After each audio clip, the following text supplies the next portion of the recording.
What is going on, you guys? Today we are in tune for another Banshee video for the build. So last time pretty much I got the pipes off, I got the plastics off, the tank off, the seats off. Let's see what else. I was gonna work on the wiring probably today, and then today also I'm gonna work on getting all the basically the rough rust spots out, and then probably keep disassembling the whole bike, and then we can pretty much take the engine out, and then we can go ahead and start painting it. It sounds like a lot, but hopefully we will get through this today. And I woke up really early to get started on this, so we can go ahead and get as much done. I went to mark a couple of spots that were like really rough, and I definitely want to take care of it. But I mean, like the weld that I was telling you guys, but there's a whole bunch of spots that just need to be taken care of. There's a lot of like surface rust and stuff like that, so I'm gonna take care of all that and get this thing disassembled as best as I can. I don't know if I'm gonna do the shocks and the control arms, or just leave the shocks and then just wrap them up.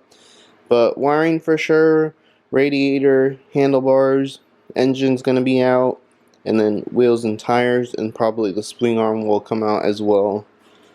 But yeah, let's go ahead and probably take off the radiator, the headlights, and then we'll do the wiring, and then we'll figure out the rest from there.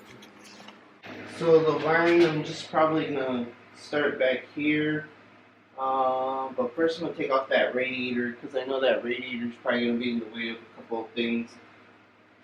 So it should just have two 10 millimeters and then 8 millimeters. It just has this one right here. And I'll disconnect all the lines right now. And this has like little bushings too, so make sure you don't lose those. And then there's a coolant line here, here, and then one right at the very top, a skinnier one that also go connected to everything. I did drain the coolant, but I'm expecting some things to fall out. Oh my god. And that was a lot. I did say I was expecting it though. I did only do the drain up here, which obviously I should have figured. I should have took this cover off. And there's probably another drain bolt on the actual water pump, which sits lower in the engine. Because since these are so high, it's only going to take out so much from, like, let's say halfway up. No wonder that's why probably a whole lot of coolant didn't come out anyways from the beginning. Alright, so I took off the top one. That one didn't have no coolant. I don't expect this one over here to have any coolant either. Probably just that lower one, but worst case scenario.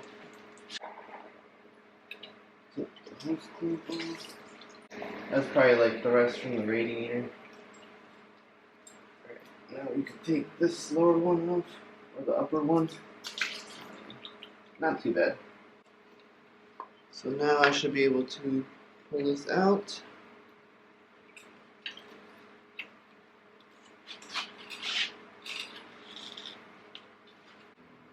These have a lot of regular screwdriver screws on them, which I really hate. But then again, I hate these hex ones. But like how I said last video, this whole quad is like put together like with whatever the guy had in his toolbox or something. Because there's like 3 different kinds of nuts hanging out onto the plastics. Everything is just kind of weird. I don't know if like the head is stock or if the cylinders are. He did say everything was stock, but it looks kind of different to me. Not that I've had one, but I usually can tell what OEM looks like, especially on Yamaha stuff, because we all know I love Yamaha. But we can see. There's a little I think like a little radiator hose line right here.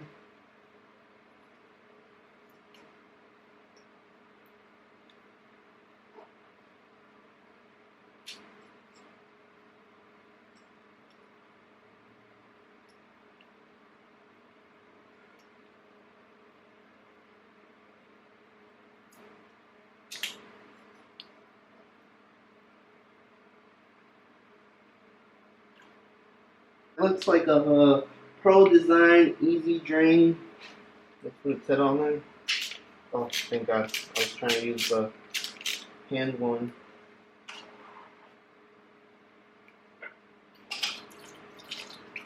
Alright.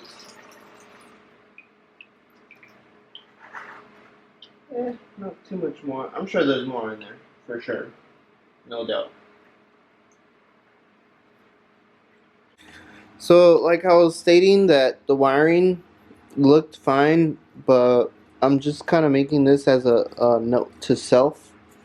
I'm gonna try and keep everything together, but I do see like this is not connected, which is probably for the second set of carbs that it would have had. Oh, see, there's another zip tie.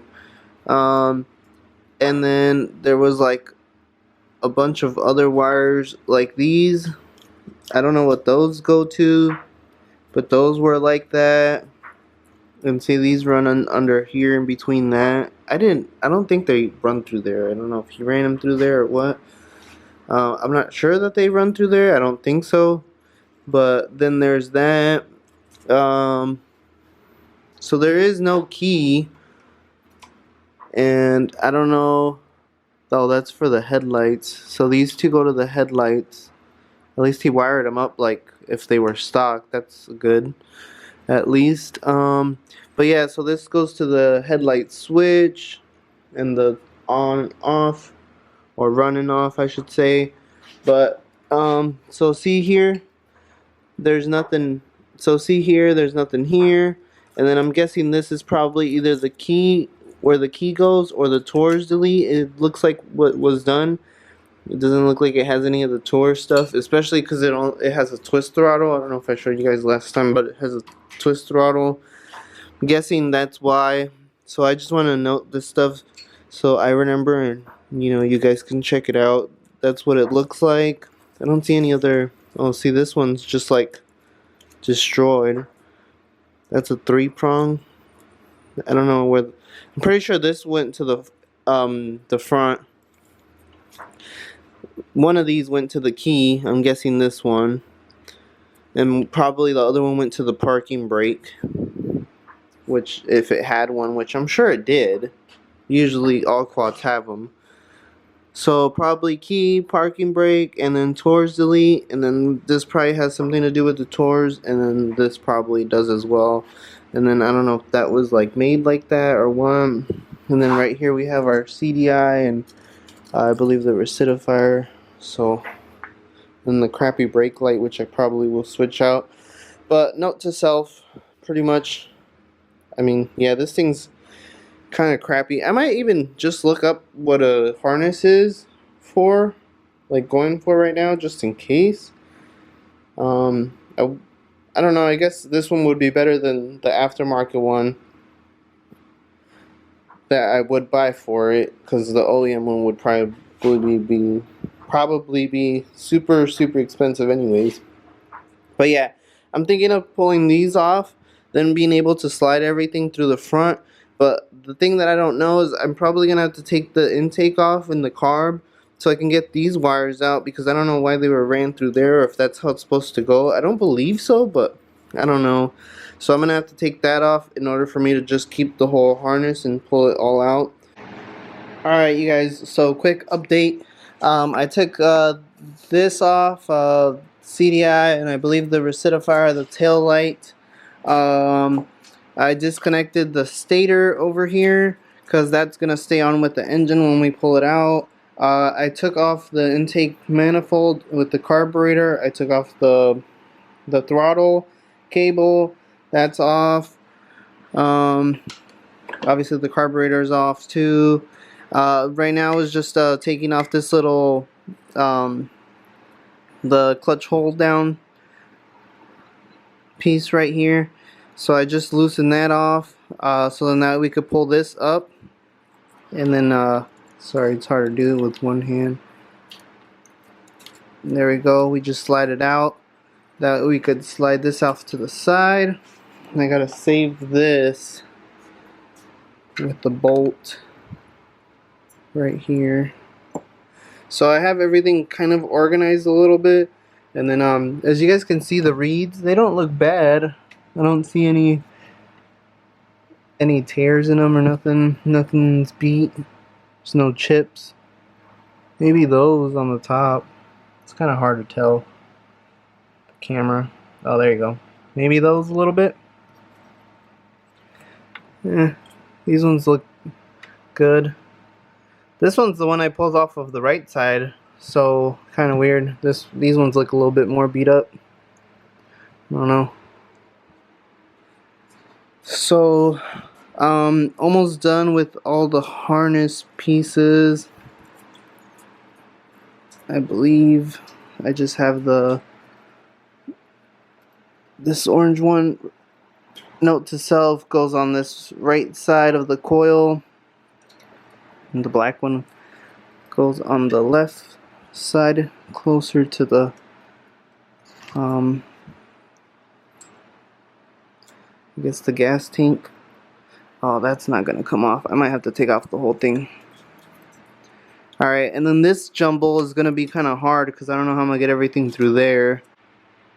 So I was saying it's gonna be kind of hard to push everything through here. Actually, I could push it back this way and maybe just disconnect a couple of things here. Like this black one.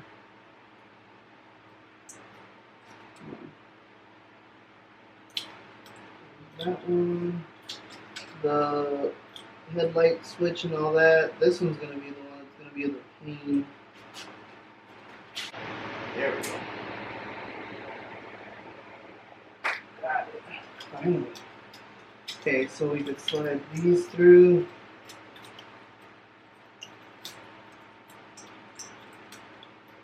And then the headlights. Dude, everything is like dry rotted on this thing. Even all these connectors. I'm just pushing them down to unclip them and they're breaking. Except for that headlight switch, which maybe it's a little bit newer than anything else, so maybe that's why.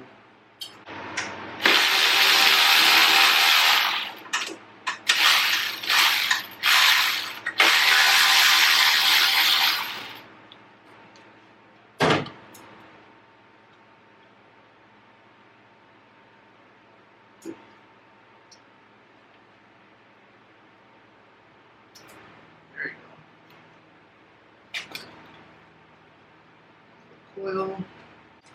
The wiring worries me now though, because it's pretty jacked up. Everything is really messed up here. Alright, so we have the whole wire harness off except for what's on the handlebars, which is the headlight switch and the headlights. And this I'm going to take off, and then I'm going to try and look for a different design on this. If not, I might somehow, I don't know, make some adjustments on it because it doesn't look great at all. And then I want to get rid of all this stuff right here. Another thing I'm going to have to do is take off the brake front master cylinder bolt.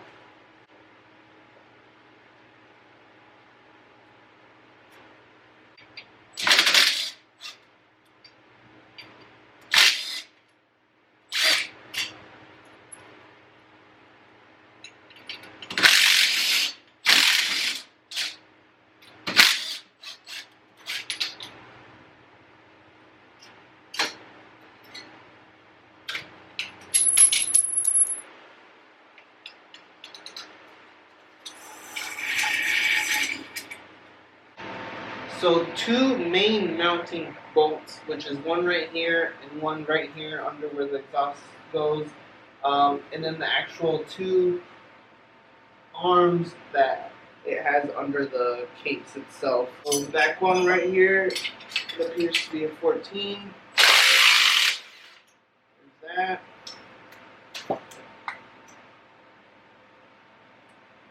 am gonna just leave it on for the moment, but it's loose.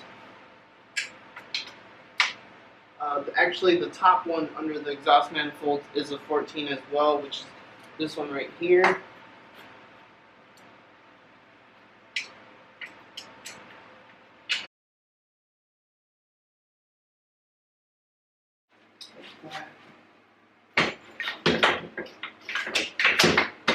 Go. There we go. Okay. Oh my goodness.